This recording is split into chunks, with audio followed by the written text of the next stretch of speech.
After a delightful day spent shopping, the two friends returned home, their laughter and shared stories filling the evening with warmth. The day's excitement had left them both pleasantly exhausted, and they retired to bed to rest. As sleep enveloped them, few hours later, Alice jolted awake, her chest heaving as she gasped for breath. Her body trembled, drenched in sweat, and her wide eyes looked around the room, struggling to ground herself in reality. The nightmare she had just experienced lingered in her mind, vividly. In her dream, she had found herself in a strange village. It was an unfamiliar village. Then, out of the darkness, a madman with wild eyes, holding a cutlass, chased her. His face twisted and that sent chills down her spine. Panic surged through her as she ran, her feet pounding against the ground. In past dreams, she had always managed to escape. She would wake just before the danger could reach her, while her heart racing. But this time it was different. This time, the madman caught up with her. Finally, she awoke with a start, clutching at her abdomen. The sensation lingered, and the memory of the madman's unrelenting pursuit kept playing in her mind. Heart pounding, she reached for the Bible she kept beside her bed. As she knelt to pray, desperate for comfort and protection, a sharp, unbearable pain tore through her abdomen. Her cry of agony shattered the stillness of the night. Her friend, Mary, startled awake by the screams, rushed to her side. "Alice, what's wrong?" Mary's voice was thick with panic, but Alice could barely speak. Her words were replaced with guttural groans of pain as she clutched her abdomen. Without hesitation, Mary helped Alice to her feet and rushed her to the nearest hospital. The emergency room was dimly lit, and the on-duty doctor hadn't arrived yet. A nurse quickly took charge, admitting Alice and administering an injection to stabilize her and ease the pain. As Alice's breathing slowed slightly, the nurse called the doctor, her voice betraying her concern. Once Alice was somewhat stable, the nurse returned to ask a few questions. "What's your name? How are you feeling now?" Alice struggled to reply, her voice shaky. "It's Alice." "Alice," she managed, wincing through the pain. "Can you tell me what happened? Show me where the pain is," the nurse urged gently. Alice, too overwhelmed to speak, simply placed a trembling hand on her lower abdomen. The nurse frowned, her professional demeanor faltering as she pressed lightly on Alice's abdomen to assess her response. Alice winced, tears streaking her face, the pain unyielding. The nurse asked her to lie back and spread her legs for a more thorough examination. What the nurse saw next left her utterly shaken. She froze, her breath caught in her throat. Beneath Alice's skirt lay something so grotesque, so inexplicably bizarre, that it defied all logic. Her hands trembled as she excused herself, rushing to the restroom, where she collapsed against the wall, her chest heaving. She barely made it to the sink before retching, her mind racing. In all her years of practice, she had never encountered anything like this. Whatever was happening to Alice was beyond the realm of normal medical emergencies. Something had taken root, and the nurse knew this was only the beginning of an unimaginable ordeal. Soon the doctor in charge that day arrived. Her movements were purposeful as she hurried into the hospital. She spotted Mary, Alice's friend, sitting in the waiting area. Mary looked restless, her hands clasped tightly as she muttered prayers under her breath. Not far away, two nurses stood in the corner, whispering to each other. They were unaware that Nancy had arrived. "I'm sure she tried to abort a pregnancy with the wrong drugs," one of the nurses said with a disapproving shake of her head. "Now look at what she's done to herself." "These young girls nowadays," the second nurse replied. "Waywardness. Serves her right, maybe she'll learn her lesson this time." The sight of the approaching doctor silenced their gossip. They straightened immediately, greeting her in unison. "Good evening, Nancy," her tone clipped, asked, "Where is the patient that was brought in?" "Which ward?" The nurses pointed toward the ward, and Nancy briskly walked in that direction. She soon encountered the nurse who had initially examined Alice. The nurse's face betrayed her relief at seeing the doctor, but her troubled expression spoke volumes. Something was wrong, deeply wrong. As Nancy stepped into the dimly lit hospital ward, the sharp, heart-wrenching cries of Alice filled the air, cutting through the sterile atmosphere like a knife. Alice was writhing in agony on the bed, her body contorted in a futile attempt to escape the pain that gripped her. The other patients in the ward cast uneasy glances toward her, their expressions a mixture of concern and fear. Nancy approached with a calm but firm demeanor, her white coat a reassuring symbol of authority and care. The doctor paused to confirm Alice's identity with the nurse at her side, then leaned closer, her voice low and soothing. "Alice, I'm Dr. Nancy," she said gently, her words carrying a weight of empathy. "I'm here to help you. Trust me, we'll figure this out together." Her tone was like a balm, softening the edges of Alice's distress. The young woman's tear-streaked face turned toward Nancy, and she gave the faintest nod, though her breathing remained shallow and erratic. Nancy asked Alice to lift her legs for a closer examination. She positioned herself to assess the source of Alice's anguish. What she saw was she expected. As Nancy gently pulled back the fabric, her professional mask faltered for the briefest of moments. Her breath caught in her throat as she took in the horrifying sight. Tiny, writhing, pale, maggot-like parasites swarmed over Alice's most sensitive areas, their movements unnatural. They fed hungrily on thick, dark blood that oozed from unseen wounds. The scene was grotesque, and it defied every explanation Nancy knew from her years of medical practice. Her mind raced through possibilities, but none made sense.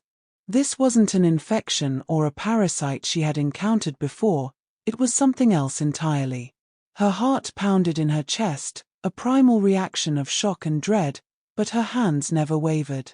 Steady and precise, she continued her examination, determined to maintain her composure for Alice's sake. Inwardly, though, a storm brewed, equal parts fear, disbelief, and an overwhelming resolve to uncover the truth behind this unexplainable nightmare.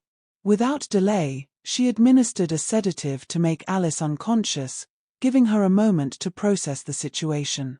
She took several photographs of the bizarre sight for documentation, then meticulously cleaned Alice's wounds using sterilized tools and medical supplies. Once the immediate crisis was addressed, Nancy retreated to her office. She leaned back in her chair, her mind racing. Over the years, she had seen her fair share of shocking medical cases, but nothing like this. It was as if the natural and the unnatural had collided in Alice's body. She opened her laptop, diving into medical journals and research databases in search of answers. Hours passed, but every result came back empty, leaving her with more questions than answers. Tests conducted on Alice's blood revealed something even stranger. There was nothing wrong. Every parameter was normal, as if her body was untouched by the horrors she had just witnessed. Frustrated yet determined, Nancy resolved to speak to Alice when she regained consciousness. About an hour later, Alice stirred awake. Her groans had quieted, and the pain, though not gone, had significantly subsided. Nancy returned to her bedside, pulling up a chair. She introduced herself again, this time as a confidant as much as a doctor. "Alice, I need to show you something," Nancy said softly, holding up the photos she had taken earlier. Alice's eyes widened in horror as tears streamed down her face. What is happening to me?" Alice sobbed, clutching the sheets tightly. "We'll figure this out," Nancy assured her. "But I need you to tell me everything, when this started, what you've been feeling, and if anything unusual happened before these symptoms began." Alice took a shaky breath and began. "It started about a week ago. At first, it was just dreams. Terrible, vivid dreams. I'd find myself in a strange village, one I've never seen before. I'd wander for a while, and then a madman with a cutlass would appear and start chasing me. I'd run and run until I woke up, sweating and terrified. At first, the pain would only last for a few minutes after I woke up. But then, her voice faltered. The pain started getting worse. Each night it would grow more intense. Nancy listened intently, her scientific skepticism colliding with a growing sense of unease. She didn't believe in the supernatural, she had always put her faith in science. Yet, Alice's condition was unlike anything she had ever encountered. "What happened in the dream last night?" Nancy asked, leaning closer. Alice hesitated, her voice trembling as she replied. "Last night was different. He caught me. And he hacked me with his cutlass. When I woke up, the pain wasn't temporary. It was unbearable." Nancy felt a chill run down her spine. She couldn't shake the feeling that Alice's nightmares and her physical condition were somehow connected. But how? And why? Dr. Nancy's expression grew more serious as she sat beside Alice, trying to piece together the puzzle of her deteriorating condition. She gently asked, "Alice, can you tell me what happened last night? Leave nothing out, please."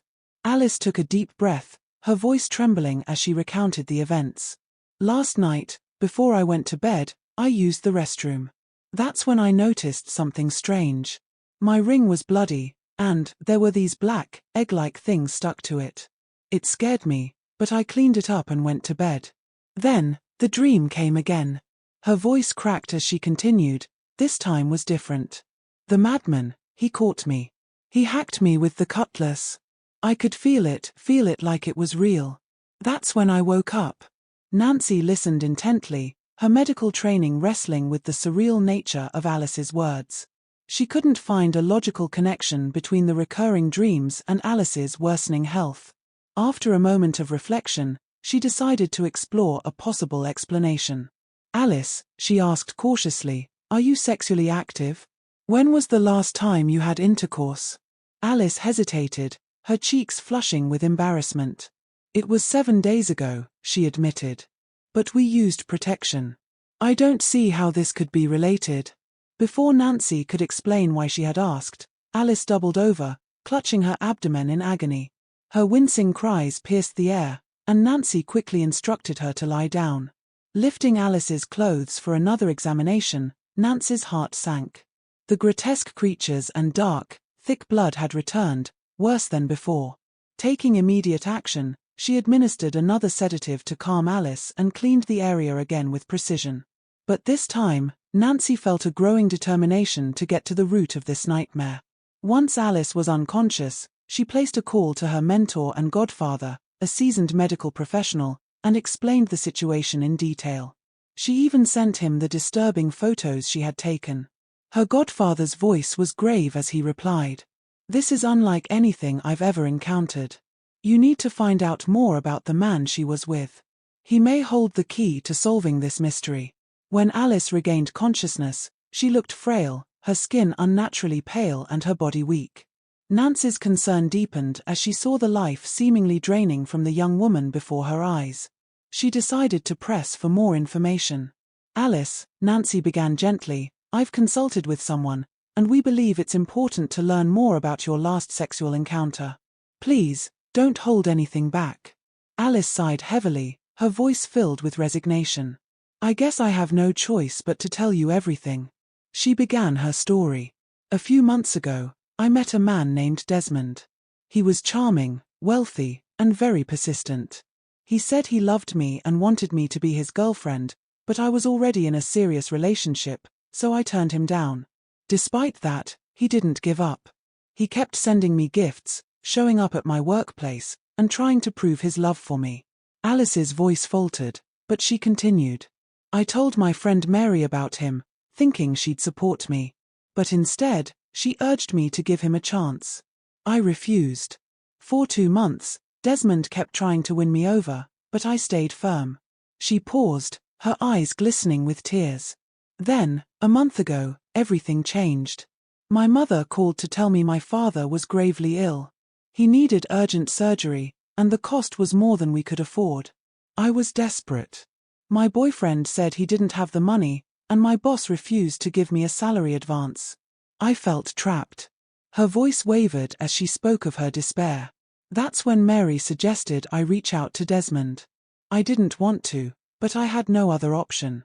I called him, and he was ecstatic to hear from me. We arranged to meet 2 weeks ago.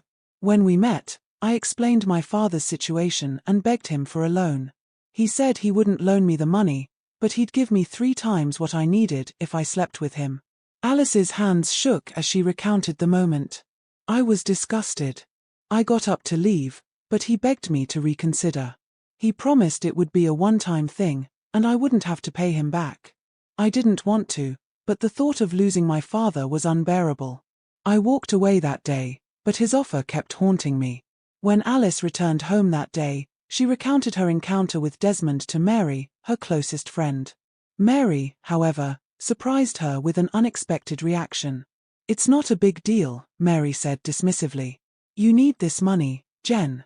Think about it, he's offering you 3 times the amount you need. Imagine all you could do with that extra cash. It's just one night, and let's be real, you're not a virgin. Just tell him to use protection, and you'll be fine." Alice wrestled with her thoughts, torn between her desperation to save her father and her moral reservations. Eventually, she allowed herself to be swayed by Mary's reasoning. With trembling hands, she called Desmond and agreed to his terms. He directed her to meet him at a hotel that evening. The night was a blur. Desmond was true to his word. After their encounter, he handed her the promised sum. Alice left with mixed emotions, relief that her father's surgery could now be funded, but also a deep sense of regret and shame. In the days that followed, Desmond's attitude changed abruptly. He stopped texting and calling her altogether. On the rare occasions she tried to reach him, he barely answered. Alice, however, didn't dwell on his silence. She had gotten what she needed and was ready to move on. But just a week later, strange and terrifying dreams began to plague her. Dreams where she was chased by a madman wielding a cutlass, dreams that left her waking in a cold sweat and feeling as though the blade had actually cut her.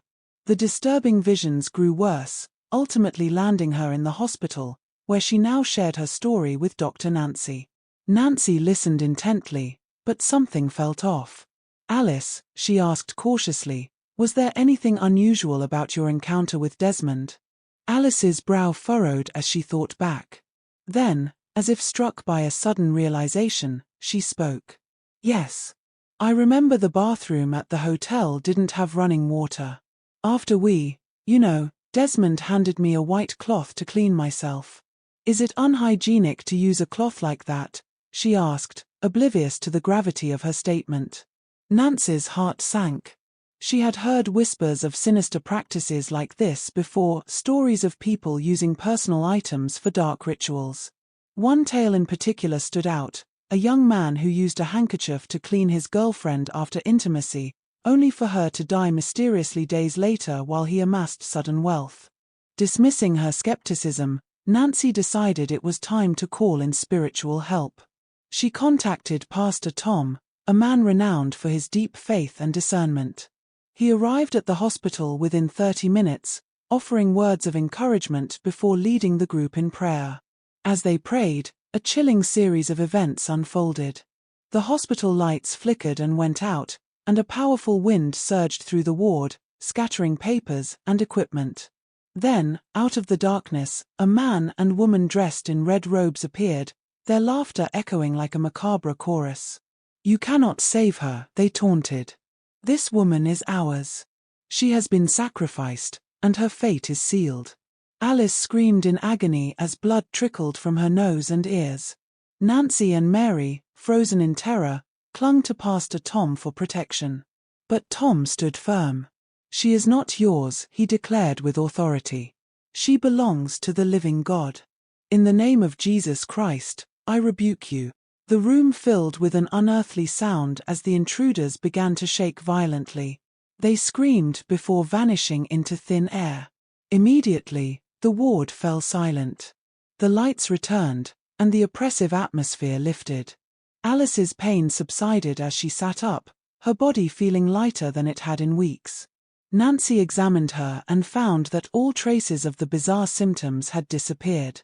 Overwhelmed with gratitude, they knelt together, singing praises to God. The next morning, Alice was discharged from the hospital. The warmth of the sun was a stark contrast to the turmoil within her as she and Mary head home in silence, each lost in their thoughts. The events of the past days weighed heavily on them, and they hoped for a quiet moment of normalcy. But the streets had other plans. As they approached a busy intersection, they noticed a crowd gathering, voices rising in a mix of shock and amusement. Curiosity drew them closer, and what they saw stopped them dead in their tracks.